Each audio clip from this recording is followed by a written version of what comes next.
Whole body massage. Loko.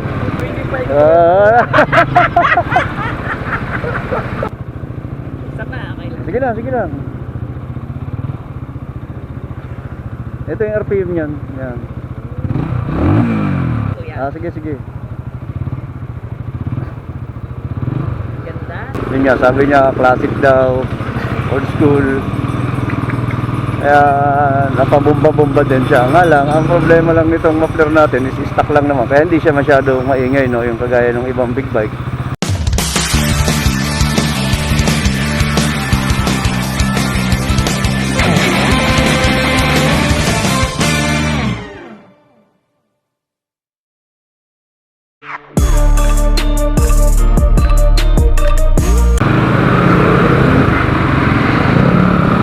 So ito mga kapatid, kakaiba lang talaga. Masarap gumamit ng Cafe 400, 400cc. Gamit natin yung Cafe 400. Iba pa rin talaga kapag tayo ay naka big bike. Lakas.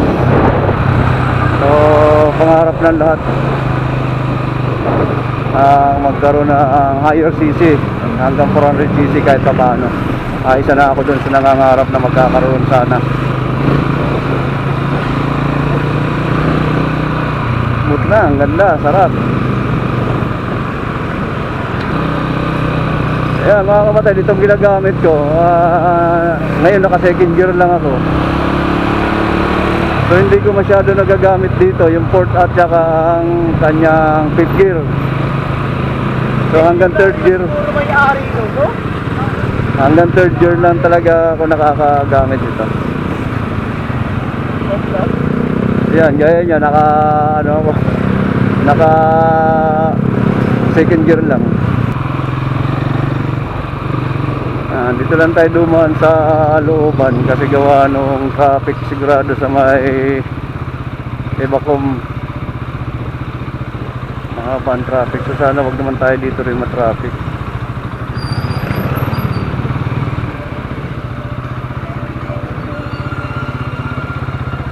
Ano lang dito, marami lang, medyo masikip lang ang daan, pero malayo na malalagpasan natin kapag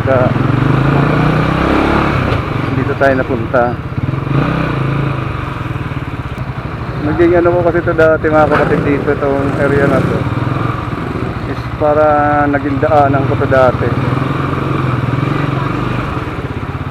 na lusutan papuntang Parañaque,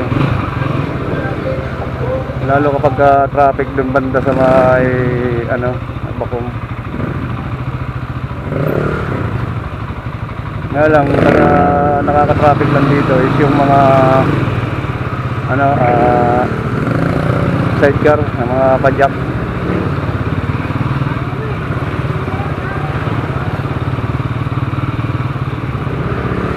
Mga taxi din kasi napasok dito, mga pampasahero.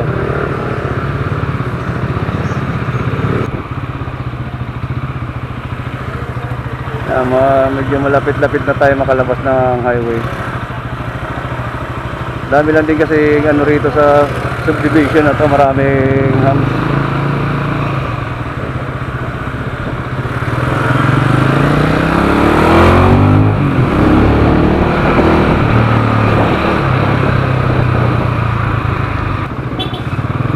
Ayan, tayo ay pa-highway na.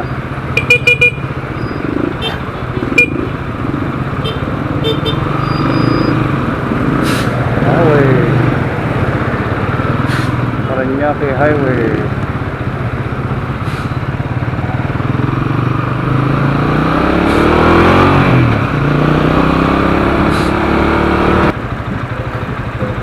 Natapat pa tayo ng prosesyon.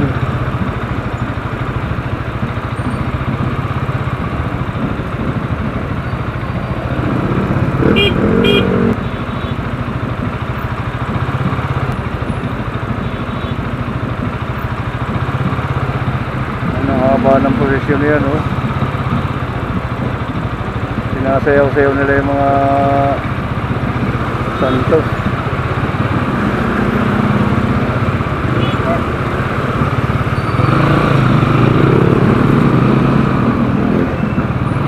sinasayaw-sayaw nila. Ang haba pala nito.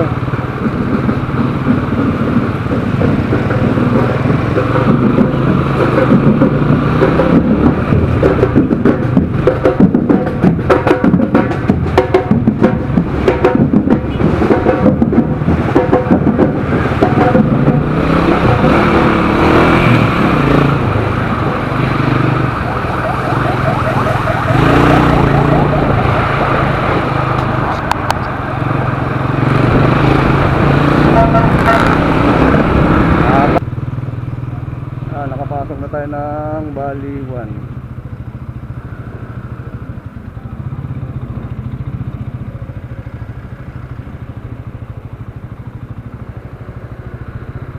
Baliwan.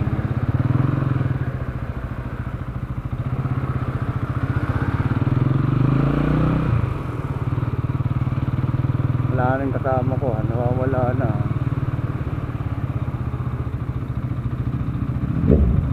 Classic talaga siya. Pa, no? Oo, pa. Parang Robin Padilla. Ganito yung motor ni Robin Padilla noong 90s. Oo, ay mga ganun. Yung mga ganitong style. Old school kasi siya. Classic, Ah, classic talaga. Old school na. Hmm. Kasi yung ganito plastic na, Oo, diba? plastic. Ito salamin, no? Salamin siya. 147. 147. Hmm. Isa pa, okay lang. Sige lang, sige lang. Ito yung RPM niyan. Yan. Oh, ba? Siguro ko nasa expressway, hanggang dito lang ako. Ay, nagmumotor ka rin. Unti, Ah. unti lang. Pero hindi pa ako marunong sa ganyan eh. Ah. Kasi kailangan practice. Okay. Sa ganito. Ay, Pero dali. dito, dito lang. Ito sa gilid lang. Pero tutututo. May branch kami dito sa Better Living. Baka gusto mo pumasyal, Shop? Hindi, tindahan ng motor talaga sa amin, sa Motor Star. tindahan. Oh. Sa Motor Star talaga kami nagtatrabaho. Motor Oo, Star? Motor Star. Oo. Puntahan nyo lang dito sa Better Living lang bago lumabas ng SM. Mm. SM Bikutan? Oo. Sige, try ko pa. Okay, Last na lang kuya. sige, sige. Ganda. Paano? Ito kami. Ito eh. Okay. Ganda.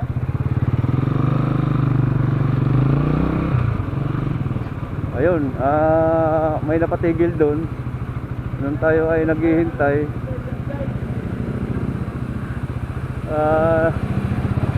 At least nakapag-demo tayo doon sa isang mahilig din sa motor yata.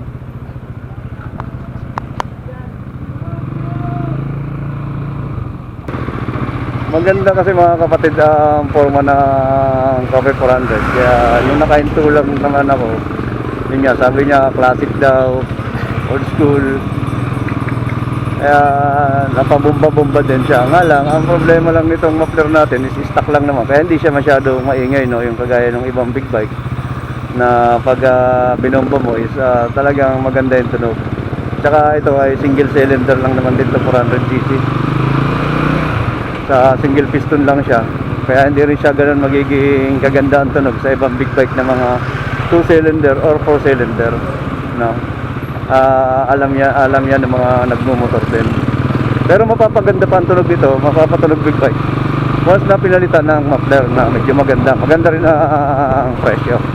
Siyempre, pag maganda ang presyo ng muffler, maganda rin ang tunog. Okay, biyahe lang tayo.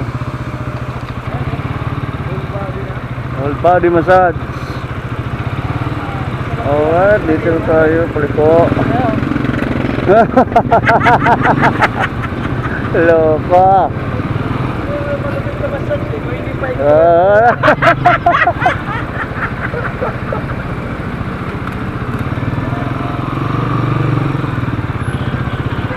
Ay nako, tagal nyo. Unahan ko na kayo. Lapit na tayo sa office. Alright, dito na tayo mga kapatid. Tayo ay nakapag-drive na ng ating pangarap na big bike.